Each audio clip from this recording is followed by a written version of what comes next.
You finally get home after a long day. You drop your bag, take off your shoes, and sit down. For the first few seconds, everything feels peaceful. Then the silence starts feeling strange. You pick up your phone, check your messages. Nothing.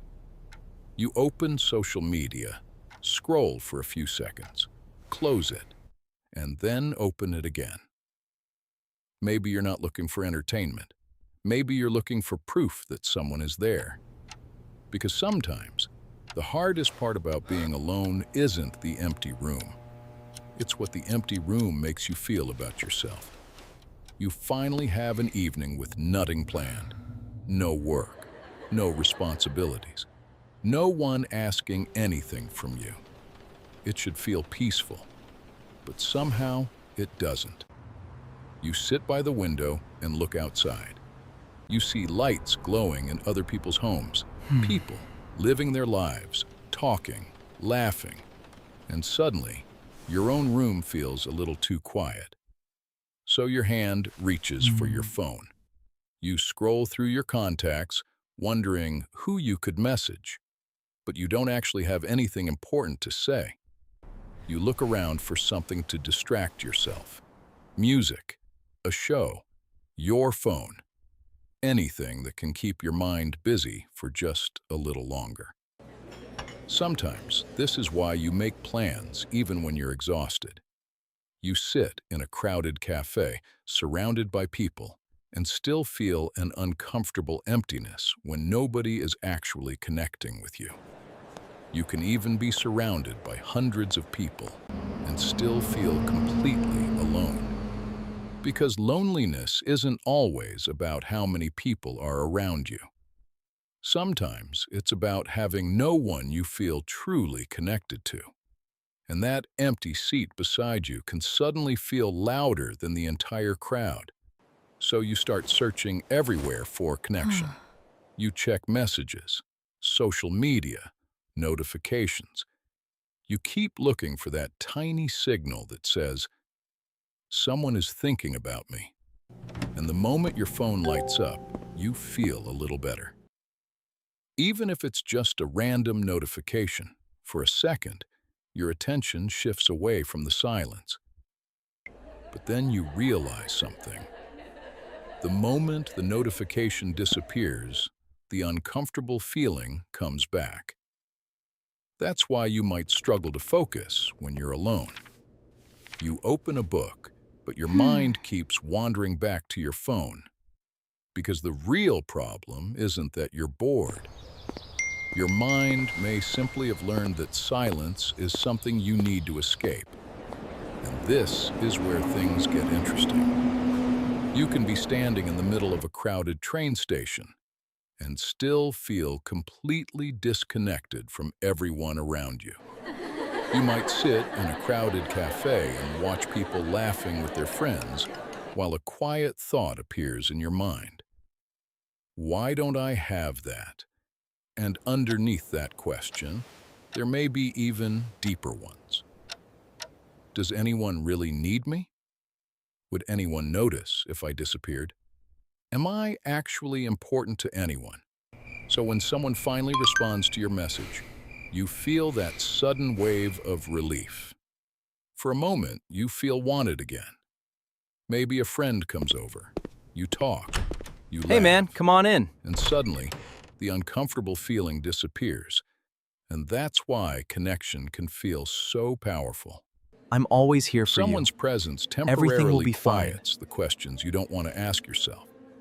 But when that person leaves, or the conversation ends, the silence returns. And sometimes, so does the fear. This can create a cycle. You feel lonely. You search for someone. You feel better for a while. Then the loneliness returns, and you start searching again. Eventually, you may not even realize you're doing it. You just know that whenever you're alone, you feel an urgent need to find someone. So I was thinking that Sometimes maybe we could... This fear can affect the people you choose to keep in your life. You might have a friend who constantly ignores your boundaries. You know the friendship isn't healthy, but the thought of losing it feels terrifying. So you apologize when you did nothing wrong. You stay quiet when something hurts. You make yourself smaller just to keep the connection. The same thing can happen in relationships. You might be lying beside someone you love, yet somehow feel completely alone. Because physical closeness doesn't always mean emotional connection. Sometimes, the loneliest place to be is next to someone who makes you feel invisible. And leaving can feel impossible. Not necessarily because the relationship is good, but because you can't imagine what your life will feel like when that person is gone. You look at the empty path ahead and think, what if I regret leaving? What if nobody else comes along?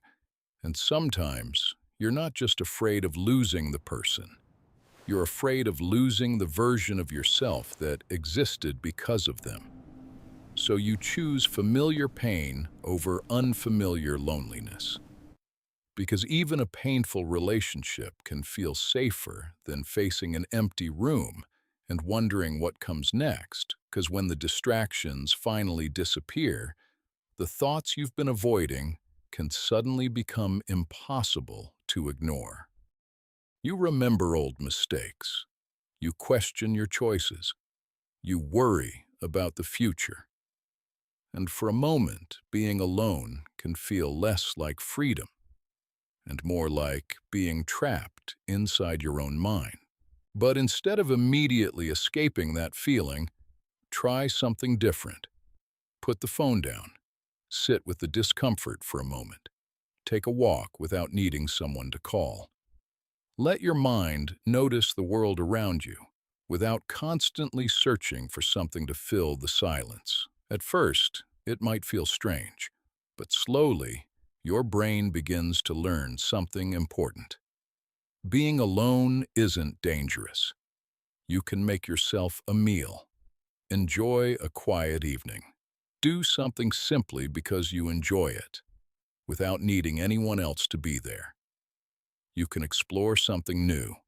Follow your curiosity and discover parts of yourself that never had room to exist when you were constantly trying to stay connected. And eventually, you may notice something changing. You're sitting alone, but you don't feel abandoned. You can walk through the world by yourself without constantly wondering who is thinking about you, who is texting you, or who might leave. You begin to realize that solitude isn't the same thing as loneliness. Sometimes, being alone is simply a chance to hear yourself clearly. And when you do spend time with people, something changes. You're no longer reaching for connection because you're terrified of being alone. You're there because you genuinely want to be there. You can enjoy someone's presence without making their attention responsible for your happiness. So the next time you're sitting alone in a quiet room and you feel that urge to immediately reach for your phone, pause. Look at yourself for a moment and ask, what am I actually afraid of feeling right now? Maybe the answer isn't loneliness. Maybe it's the fear that without someone beside you, you don't matter. But remember this, your worth doesn't disappear when the room becomes empty. Learning to be comfortable alone doesn't mean you will never need anyone. It means you stop abandoning yourself just to avoid feeling alone. Because sometimes, the person you've been desperately searching for is the person you've been avoiding spending time with all along. Yourself. Thank for watching video. Subscribe for more psychology videos.